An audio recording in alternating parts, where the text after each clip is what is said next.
Welcome to Sparking Everyday Discipleship, where we discuss books and resources and how to disciple our children, encouraging and empowering parents to spark important conversations for everyday discipleship every day. I'm your host, Terrie Hellard-Brown, and we're so glad you've chosen to spend some time with us today. This podcast is sponsored by Hyperbole Publishing, which is my publishing company. We help authors who want to self-publish or traditionally publish their books, and they feel called by God to write from a biblical worldview. If you would like more information, you can go to hyperbolepublishing.com and fill out a form there or contact us with any questions you might have. Well, today we're going to talk about one of the books we've published. It's been one that some of you have been waiting for quite a while, and it took longer for us to get it out than we intended. Many of you loved Drandar, the Dragon Knight, that we had published last year, and so many of you have been so encouraging about it and just really have made me feel like very blessed by it, and you were hoping for more Drandar books. At first, we didn't know if it was going to be a series or not, but yes, it is. So we have the second Drandar book that is now out. Finally, it is available on my website. It is available on Amazon, and it is Drandar and the Quest for Redemption. If you read the first book, you know that Seton, this knight here, had walked away from the king, and he did everything in his power to try to discourage Drandar, to try to get him to believe the lies of the enemy, that he was not meant to be a knight, that he was not created for what the king said he was created for. And he had his wonderful mentor, Seraphina, who helped him, and his little goose friends who encouraged him as well through the story. And Drandar did become the knight that he was destined to be. We ended that story with Drandar talking to Seton in prison and telling him that, he wanted to understand why he hated him so much and why he tried to sabotage everything he did and make him feel so terrible. He ended with saying, "I hope the next time we talk, we can talk as friends." And I thought this was really a big step for Drandar because he's not a very self-confident dragon. He struggles with that. But he did see how Seraphina gave him many chances and taught him and was patient with him. So this story begins in the same dungeon with the same scene. Drandar is talking to Seton and is asking him, why? Why did you do this? And wants to try to give him a second chance. Seton was a knight who was faithful and walked away. Drandar wanted to see him become a knight again. We aren't sure what's going to happen, and we aren't sure if they're going to be able to become friends. It seems pretty far-fetched with Seton's attitude and all that's happened between them in the last book. As we start this story, the king has a brilliant idea. The king suggests that they go on a quest. So he gives Drandar and Seton the challenge to go on a quest together to find the most important treasure in the kingdom and bring it back to the king. So they go on this treasure quest, and the first thing that happens is Seton tries to escape. So you can imagine it doesn't build a whole lot of trust between Drandar and Seton when he tries to run away. At least he didn't try to hurt Drandar, but Drandar is not even sure that Seton won't try to hurt him at some point. So it's really difficult to know whether he can trust him or not. The reason we wrote this story, why I think it's so important and why we titled it The Quest for Redemption, is because God gives us so many opportunities to reconcile with him and to make the right choices. He forgives us, and we stumble and we fall, and he forgives us, and we keep trying to grow closer to him and to become who he created us to be. But sometimes we're harboring pain from our past in our hearts or unforgiveness, and it affects every part of our lives. It affects our choices. And that's what we see with Seton in this story, that his choices, his unforgiveness is causing him to make bad choices. And he doesn't think he can ever be a knight or be of any good to anyone ever again. Drandar is still self-doubting. In fact, he starts out the story with a very bad case of the worry warts because he can't quit worrying. He knows that's not good, and he just gets all speckled. In fact, I love the picture. Let me see if I can find it for you. He scares the geese. He looks so terrible. They don't even recognize him. If you can see the picture here, he's got his worry warts. He just has them all over. He is just worried and can't seem to find peace.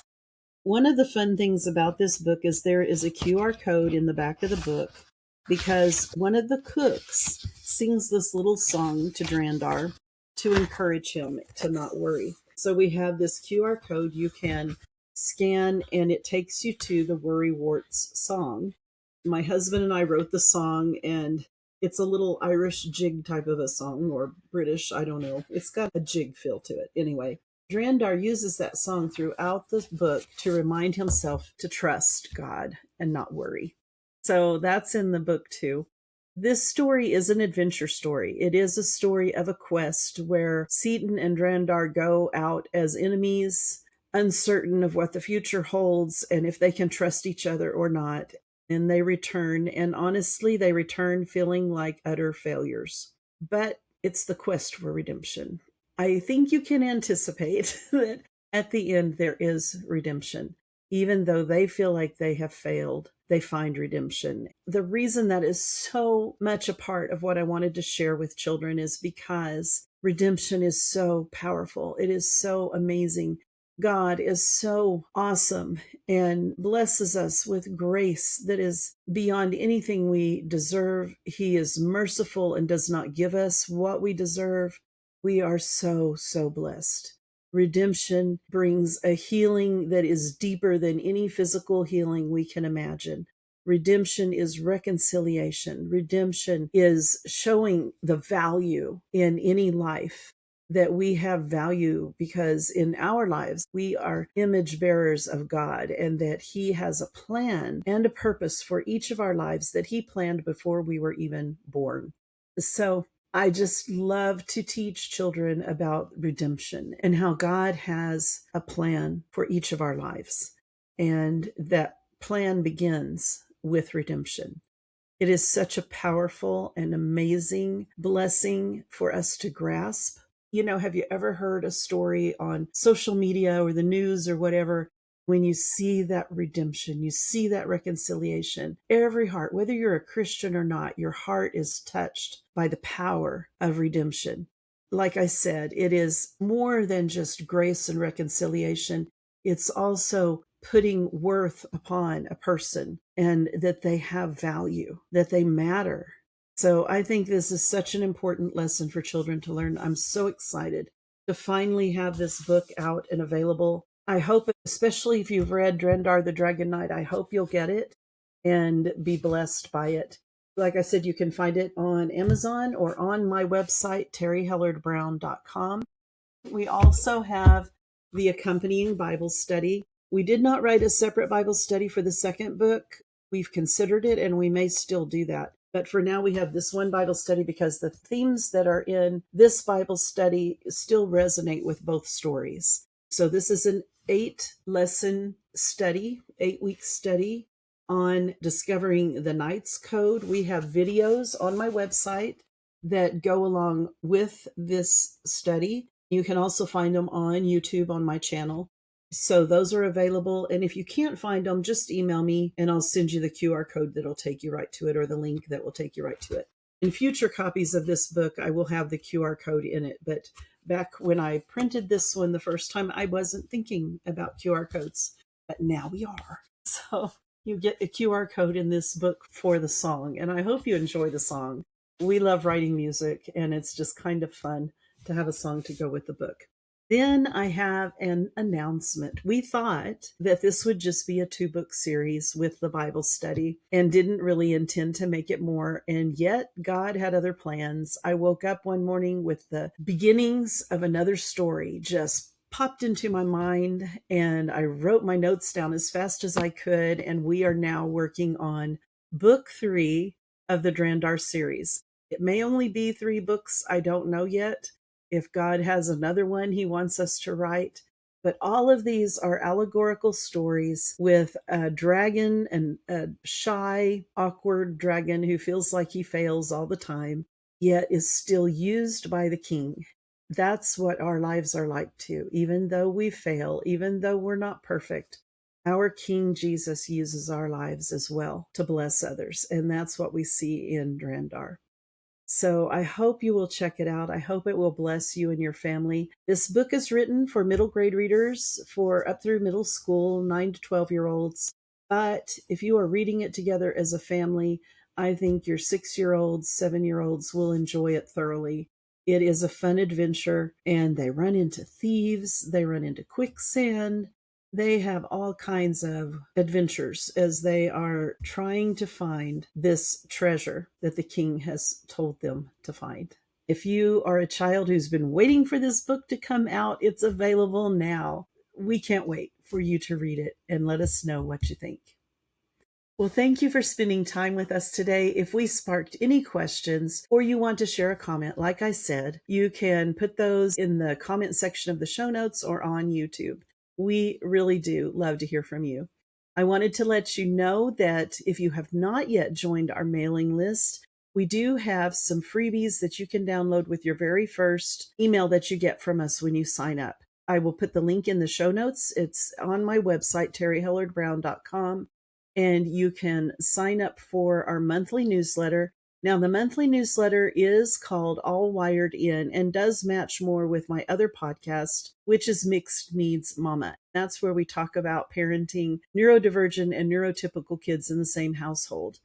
And that's what we mean by mixed needs families. We also have a weekly email that goes out that tells you what's on the podcast, what's in the blog, and what we've been creating for you. So we would love to have you join that mailing list. If it's not your cup of tea, you can always unsubscribe at any time, but you get to keep those freebies. So we have some story starters and story endings for when you're sitting in the doctor's office, driving down the road, you want something to entertain everybody. You can create a story together. And so we give you that starter, or the more challenging and wildly creative one is we give you a story ending. And you have to make the story that ends in that spot.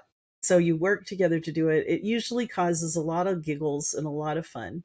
Then we also have some table talk topics, so you can have some great discussions with your family together. We have some other freebies, including a phoneme book, a list of 100 books to start your child's library, more than 100 books, actually.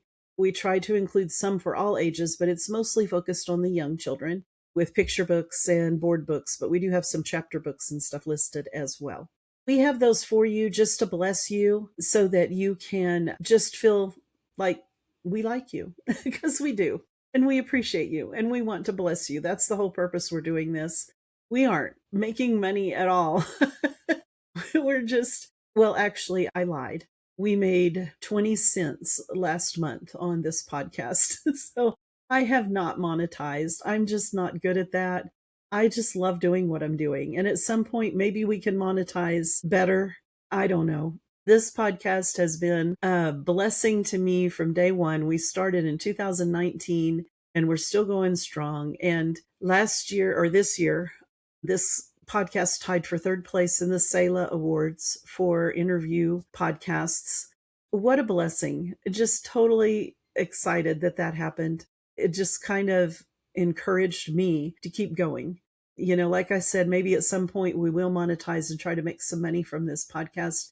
That would be a blessing to our mission work in Thailand and to what I'm doing. But for now, we're just continuing to bring you resources that will help you as you seek to disciple your children and build a family culture that honors God. So at any point, if you have any questions, you have a topic you'd like us to talk about, please feel free to reach out. We love to hear from you.